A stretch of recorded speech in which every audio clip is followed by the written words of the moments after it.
कल निफ्टी में जो मूव हमें देखने को मिला वो कोई नॉर्मल अप एंड डाउन नहीं है। अगर हमें लगे कि नॉर्मल अप एंड डाउन है, क्योंकि चार्ट में कुछ ऐसे पैटर्न्स बन रहे हैं जो आने वाले सेशंस में मार्केट की डायरेक्शन को डिसाइड कर सकते हैं और बहुत सारे सिग्नल्स जनरेट कर सकते हैं। तो अब सवाल ये उठता है कि वो कौन से सपोर्ट हैं, कौन से रेजिस्टेंस हैं जिनके बाद बाजार एक नई दिशा को तैयार करेगा। क्या बाजार टूट कर नीचे चला जाएगा सपोर्ट को, या फिर किसी एक सपोर्ट से बाउंस बैक करने की संभावना बन सकती है।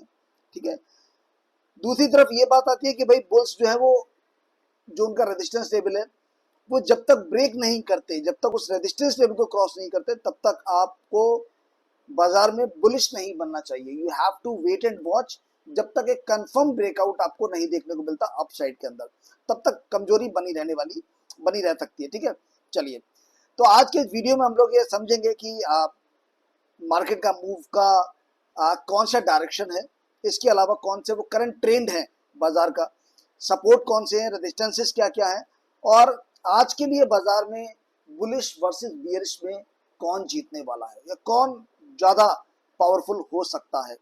ठीक है, और अंत में हम वो इंपॉर्टेंट क्रूशियल लेवल्स को जानेंगे जिनके नीचे आपको सेलिंग प्रेशर बढ़ता हुआ दिखाई देगा और जिन लेवल्स के ऊपर आपको बायर्स बुल्स मजबूत होते हुए दिखाई दे सकते हैं। तो ये वीडियो अंत तक जरूर देखिएगा, बिना स्किप किए देखिएगा, क्योंकि अगर ये वीडियो आप पूरा नहीं देखेंगे तो आप बहुत कुछ इंफॉर्मेशन मिस कर सकते हैं। तो चलिए शुरुआत करते हैं बिना देरी के। और आगे बढ़ने से पहले आप सभी को बता दूं दोस्तों, ये वीडियो हम लोग केवल नॉलेज बेस के लिए बना रहे हैं। किसी भी तरह का बाई सेल या होल्ड का रिकमेंडेशन इस वीडियो के माध्यम से हम नहीं करते। अगर आपको कोई ट्रेड करना है, निवेश करना है, तो आप अपनी पर्सनल एनालिसिस करने के बाद ही उस निवेश को प्लान कीजिएगा। ठीक है, चलिए, तो समय बदला, पैटर्न बदला। नाउ हमने पुराने लेवल्स को थोड़ा था, जो सिमेट्रिकल ट्रायंगल का हमने कल आज के मॉर्निंग के वीडियो में हमने सिमेट्रिकल ट्रायंगल की बात की थी और जो एक बड़े बॉक्स की हमने बात की थी। नाउ एक नया रेंज अब तैयार हो चुका था, अब उस रेंज पे फोकस करने वाले हैं। ठीक है, तो जैसा कि हमने पुराने निफ्टी के रिव्यूज में हमने बता रखे हैं कि ये जो ऊपर आपका बड़ा बॉक्स है, ठीक है, इस बॉक्स के अंदर ग्रीन बॉक्स के अंदर एक और पर्पल बॉक्स। तो ये जो बॉक्स है इनसाइड बॉक्स, अब इस पर बात करेंगे हम लोग, बाहर की बात नहीं करेंगे। इस बॉक्स में क्या रेंज चल रहा है, सी देखिए, ये एक बड़ा कैंडल बना था और ये समय था 8 जुलाई 2026 का। इसका अप एंड डाउन था लगभग 23,806 रुपए, 23,805 रुपए के अप्रोक्सीमेटली। ठीक है, 23,805 इसका जो लो था, मैं आपको यहाँ पर दिखा भी देता हूँ। तो अगर हम देखेंगे 23,805.20 इसका लो था और हाई था इसका 24,300 का, यानी 24,300 हाई था और 23,805.20 इसका लो था। तो ये वो बड़ा कैंडल है जिसके अंदर बाजार अब पिछले 12 ट्रेडिंग सेशन से काम कर रहा है। बाजार ने इनसाइड बार्स बनाई, यहाँ पर एक ब्रेकआउट किया बाजार ने, बट अनफॉर्चुनेटली फॉलो अप नहीं दे सका और वापस से बॉक्स के अंदर आ गया प्राइस। अब जब वापस बॉक्स के अंदर प्राइस आ चुका तो 20 पीरियड मूविंग एवरेज ने उसको सपोर्ट दिया, कोशिश किया, और एक और सपोर्ट था 24,100, जो भी माइनर सपोर्ट आपको देके चल रहा था, बट बाजार ने उन दोनों ही लेवल्स को ब्रेक कर दिया। ठीक है, थर्सडे के सेशन में कल अगर हम देखेंगे बाजार की जो सेंसेक्स की एक्सपायरी थी, बाजार ने ये लेवल टच किया और वेडनेसडे को मार्केट ने एक बड़ी डीप गिरावट देते हुए वो 20 पीरियड मूविंग एवरेज और 24,100 दोनों के लेवल तोड़ते हुए ये कंफर्मेशन दे दिया कि भैया bears are more powerful than bulls right now. But इसका मतलब ये नहीं है वो हमेशा रहने वाले हैं। अब क्या होने वाला है, यहां पर अगर हम देखेंगे ये दो इनसाइड बार बनी इस ग्रीन कैंडल के अंदर, बट बुल्स जो थे वो स्ट्रेंथ नहीं गेन कर पाए और वहां पर बीएस ने कंट्रोल ले लिया और ये डाउनवर्ड ब्रेकआउट किया। डाउनवर्ड ब्रेकआउट करने के साथ ही ये जो बार था, इसका जो इनसाइड बार पैटर्न था वो ब्रेक कर दिया।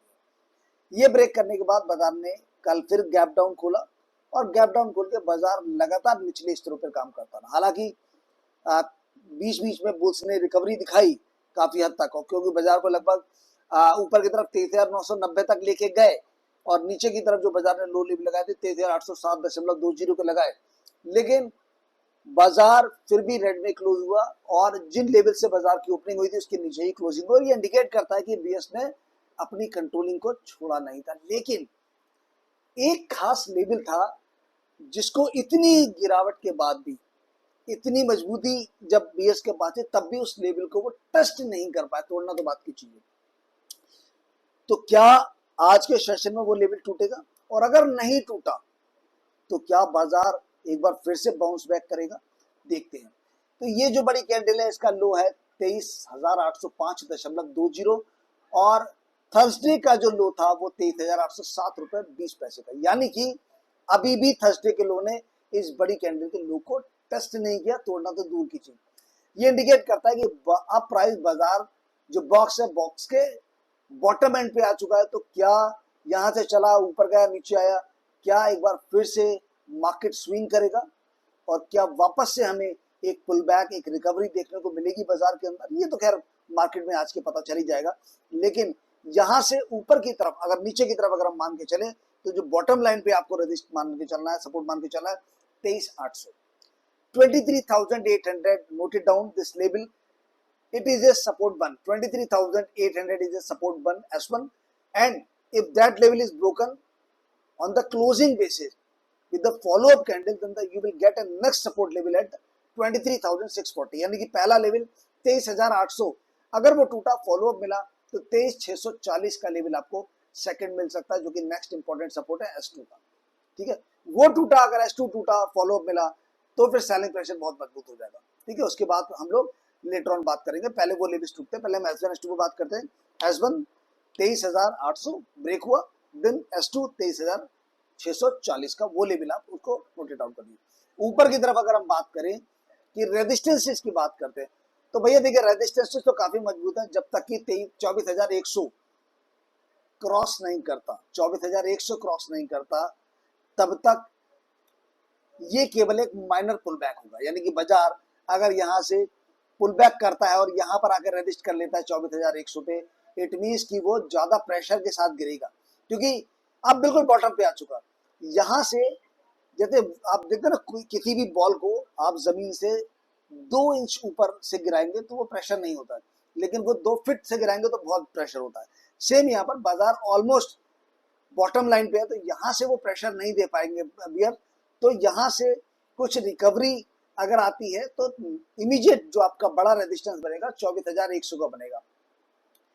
अगर R1 ब्रेक होता है फॉलो अप के साथ 24,100, तो नेक्स्ट आपका जो रेजिस्टेंस बनेगा वो बनेगा 24,300 का, याद रखिएगा। तो R1 R2 नोट कर लीजिएगा, 24,100, if that level will be broken then 24,300 R2 बनेगा। बट यहाँ से अगर मार्केट रिकवरी करता है और रिकवरी करके 24,100 के रेजिस्टेंस को ब्रेक करने में फेल हो जाता है, तो वहां से बैक टू एक स्ट्रॉन्ग प्रेशर के साथ मार्केट नीचे आके जो बॉटम लाइन है 23,800 को उसको ब्रेक कर सकता है। ठीक है, तो ये मैंने आपको क्लियर इंडिकेशन के साथ बताया, बहुत ज्यादा मैं आपको नहीं बताऊंगा क्योंकि आप पुराने वीडियोस देख लीजिए निफ्टी के, उनमें मैंने बहुत डीप आपको रिसर्च करके सारी बताई हुई है। फिलहाल आज के लिए इतना ही नोट कर लीजिएगा कि 23,800 S1, 23,640 S2, ऊपर की तरफ 24,100 R1 और 24,300 R2, इन 4 लेवल्स पे फोकस करिए, आपको समझ में आ जाएगा बाजार की दिशा क्या चल रही है। किसी भी तरह का बाई होल्ड या सेल का रिकमेंडेशन मत मान के चलिएगा, क्योंकि मार्केट विजडम विद अतुल पर आपको केवल और केवल रिसर्च बेस्ड वीडियोस ही देखने को मिलेंगे, इसके अलावा और कुछ नहीं मिलेगा। अगर ये वीडियो आपको पसंद आया हो, हमारी रिसर्च आपको समझ में आई हो, तो वीडियो को लाइक करिएगा, शेयर कीजिएगा, और सबसे खास बात, अगर आप इसी तरीके के वीडियोस को और भी फ्यूचर में देखना चाहते हैं मार्केट के साथ ताल से ताल मिला के चलने के लिए, तो आप हमारे चैनल को सब्सक्राइब करें, बेल आइकन जरूर प्रेस करिएगा, जिससे आने वाले हर वीडियो की नोटिफिकेशन सबसे पहले आप तक पहुंच पाए।